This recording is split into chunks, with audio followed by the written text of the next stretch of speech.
Lo malunga bekekileyo bantu baseMzantsi Afrika ndiyanibulisa ngale njikalanga molweni.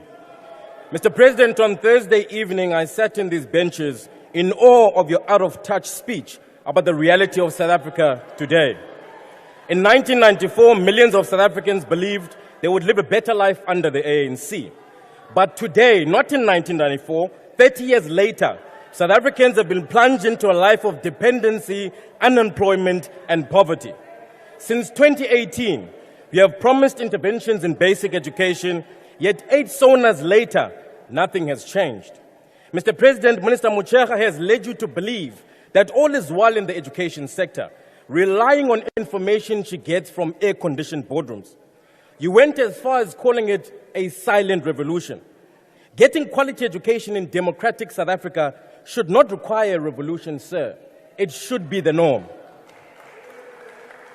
Generations of parents have lost all hope of their children having economically prosperous futures. Mr. President, your new dawn has become our daily nightmare. Now, I would like to dispel some of your illusions about the children of our democracy today. While conducting oversight in the Eastern Cape, I met a young girl called Thando, who is forced to walk long kilometers through dangerous bushes at risk of being raped, and she crosses a dangerous river to get to school despite qualifying for scholar transport. I walked those long kilometers with her and many other learners. Her bravery and desire for education makes her do this every single day because she knows her family is part of the 30 million poor South Africans that are jobless, suffering under the rising cost of living. She knows she needs quality education to change the circumstances of her birth. But Thando's school is a dilapidated mud and asbestos building that poses a danger to her health, an unconducive learning environment with a strong stench of deadly pit toilets wafting through the broken windows of her classroom. She shares her desk with 3 other girls and the classroom that is overcrowded with 60 other learners. Despite the many excellent teachers that go the extra mile under difficult circumstances, Thando's teachers have failed the very same tests for the subjects that they teach, assured in the knowledge that SATU would protect their incompetency. At break time, if the food is delivered, Thando collects her only meal for the day. However, last year, she was part of the thousands of learners that starved for weeks in the Eastern Cape and KZN because school nutrition tenders were given to ANC cadres who must eat while children starve. Thando's school is part of the 74% of schools without libraries. She will likely be part of the 81% of 10-year-olds and 56% of grade 6 learners that cannot read for meaning in any language. Attending one of the 82% of schools without labs, no doubt she will be one of the grade 9 maths and science learners that do not have basic subject knowledge and skills. If Thando is lucky enough to complete matric, she would have had to prepare her exams in darkness because of load shedding. Thereafter, anxiously wait to be misled by Minister Motshekga and the ANC's quantity over quality matric pass rate, leaving thousands of learners behind. Mr. President, the real matric pass rate is only 55.3%, not 82.9%.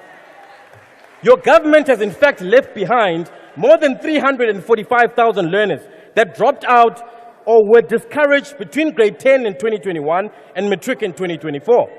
They have now joined the 3.3 million youth not in education, employment, or training. Only 40% of this cohort of learners achieve bachelors. Let me tell you what you get when you need to get a bachelor's.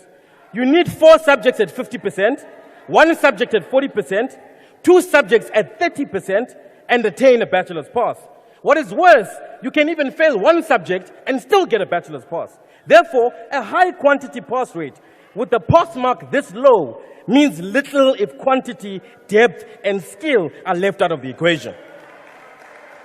At the end of 12 years of struggles, Thando, Tintswalo's daughter Esona, and the millions of young people under this ANC government are destined for the unemployment queues, joining the 7 in every 10 young people that are jobless, denied the opportunity to access tertiary institutions because you have failed to give them quality education.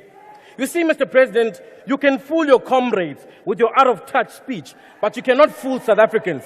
This is their reality. Fellow South Africans, we can wake up from this nightmare.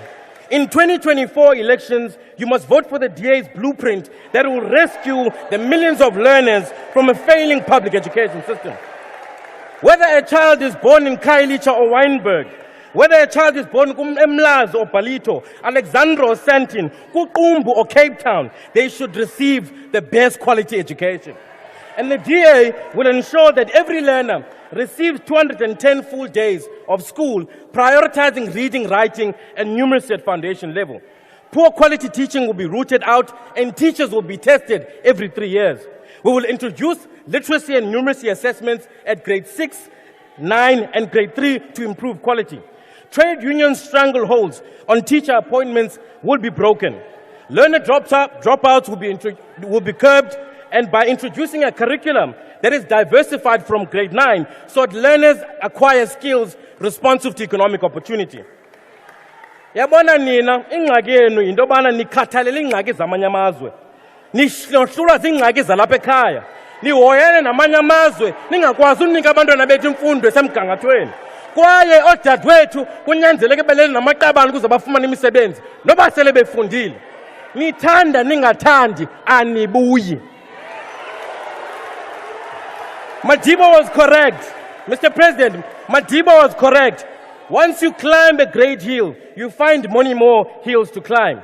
The ANC is that great hill that we had to climb for the last 30 years. And it's time we left it behind. In 2024, we will do to the ANC what our parents did to the apartheid government in 1994. Vote you out. Sonele nini nini. I thank you.